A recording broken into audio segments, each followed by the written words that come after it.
Most people don't walk into a car dealership expecting to get burned, but a lot of them walk out wondering what just happened. That's not a guess. That's the data. Cox Automotive, Edmunds, and other national surveys have asked thousands of buyers what frustrates them most about car shopping. The answers? Almost always the same, and they match exactly what we saw across 46 years inside this business. These aren't our 5 picks. These are the 5 pain points that keep showing up over and over again. Confusion. When the numbers shift and the story changes, trade-ins. When your car goes from valuable to disposable, distrust.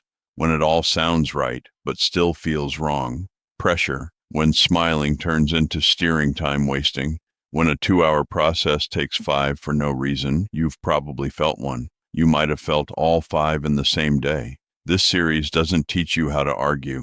It teaches you how the system works, so you don't get run through it. We don't bash salespeople. We don't bash dealerships. We show you what actually happens behind the curtain, so you can walk in clear, confident, and in control. Because car buying shouldn't feel like survival, and it doesn't have to.